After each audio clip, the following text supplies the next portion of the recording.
Hello, fellow YouTubers.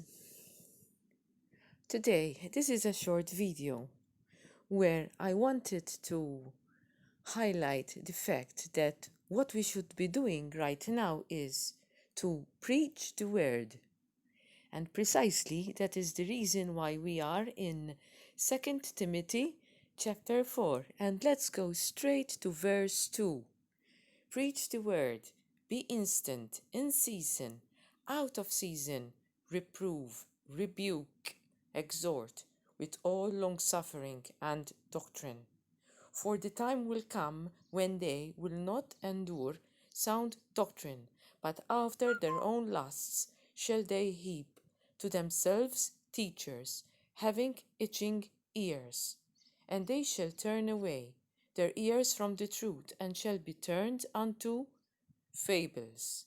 But watch thou in all things, endure afflictions, do the work of an evangelist, make full proof of thy ministry. For I am now ready to be offered, and the time of my departure is at hand. I have fought a good fight, I have finished my course, I have kept the faith. Henceforth there is laid up for me a crown of righteousness, which the Lord, the righteous judge, shall give me at that day, and not to me only, but unto all them also that love his appearing. So, let's go briefly through these verses which we have just read. This must come to your mind every single day now, for the time is short. Preach the word, preach the word. Because, and it says, in season and out of season, at every given opportunity, preach the word. We need to reprove and rebuke with all long suffering.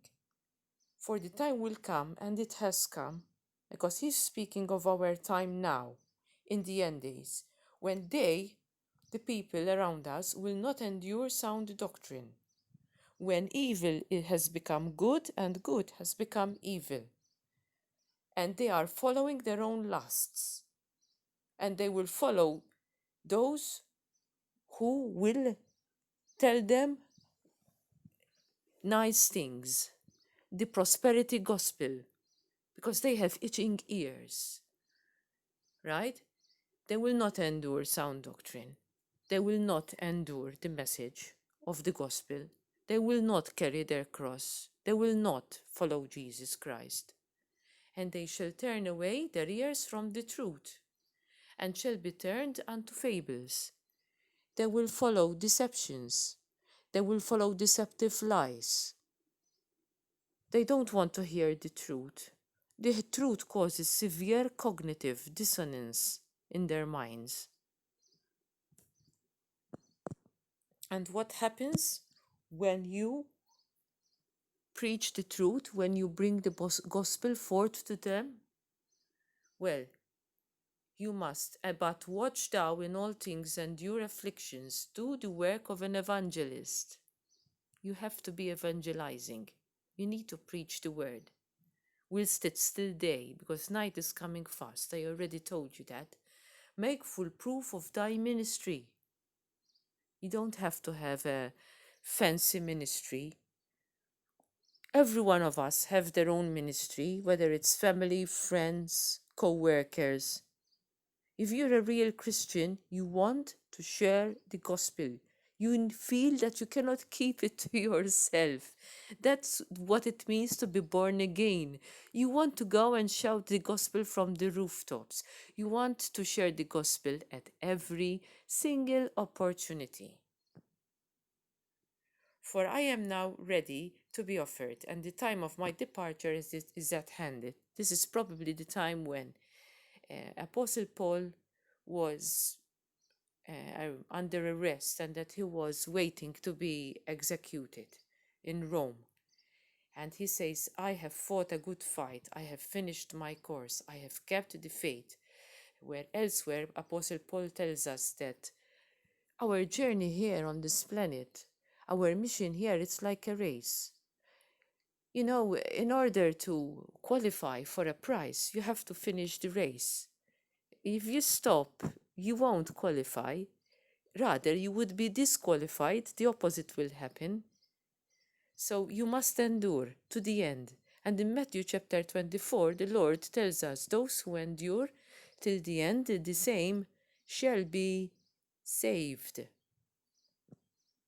Henceforth there is laid up for me a crown of righteousness, which the Lord, the righteous judge, shall give me at that day, and not to me only, but unto all them also that love his appearing. So one of your prizes is going to be precisely this crown of righteousness, because there are other crowns which will be given as gifts, but this is one of them. And I have been prompted to um,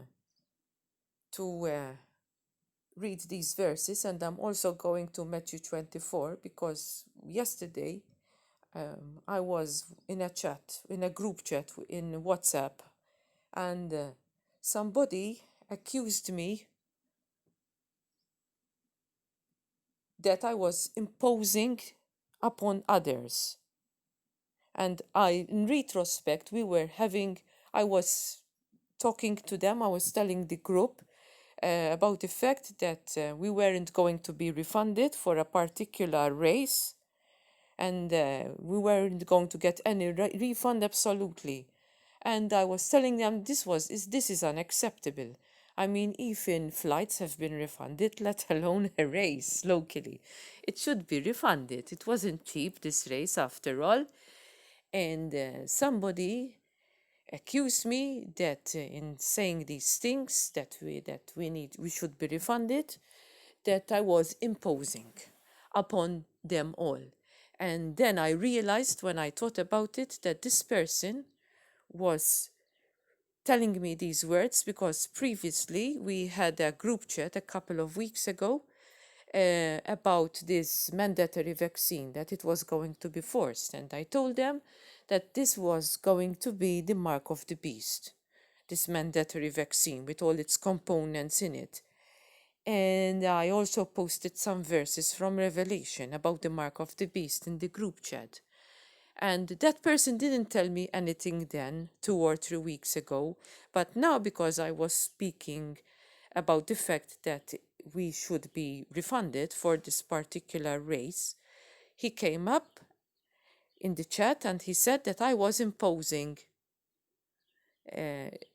my ideas upon them. And I knew instantly that this was not about the refund of the race, but it was about the fact that